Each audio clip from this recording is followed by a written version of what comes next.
World 1457, the 10th of April 2018. Get shorter. Trade relations between the two countries have gone into a downward spiral of quid pro quo, with Washington slapping Beijing with new tariffs on $200 billion of imported Chinese goods in late September, while China hit back with levies on $60 billion of U.S. products.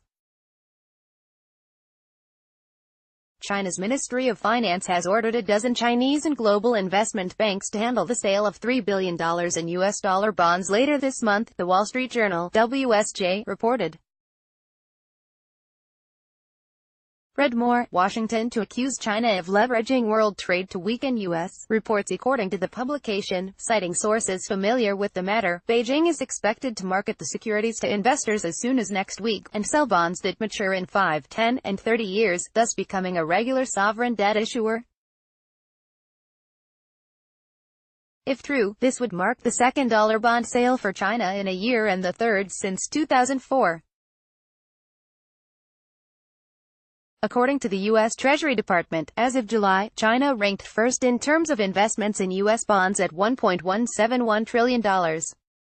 Japan was in second place, holding $1.035 trillion in bonds, while Ireland secured third place with bonds worth $300 billion.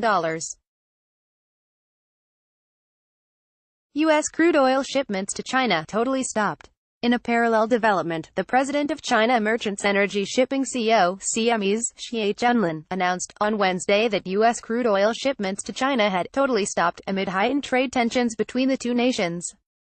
"We are one of the major carriers for crude oil from the U.S. to China. Before the trade war, we had a nice business, but now it's totally stopped. It's unfortunately happened, the trade war between the U.S. and China. Surely for the shipping business, it's not good," Xie Zhenlin stated on the margins of the Global Maritime Forum's annual summit in Hong Kong. The new developments come amid an escalating trade war between China and the United States, with Beijing hitting back at President Donald Trump's $200 billion of new tariffs with its own duties on $60 billion of American goods. The spat, in the meantime, has expanded well beyond trade issues, with Washington also slapping restrictions on a Chinese state military company for purchasing Russian-made arms, and initiated sales of $330 million worth of military equipment to Taiwan, which Beijing considers to be a Chinese territory.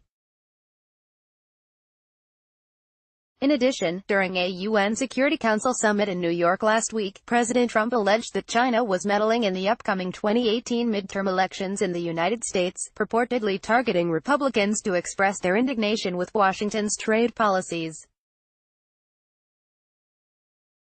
Beijing fended off his remarks, saying that it did not and will not interfere in any country's domestic affairs, tags, billions of dollars, bank, investment, U.S. government bonds, trade, U.S.-China trade war, Donald Trump, China, United States.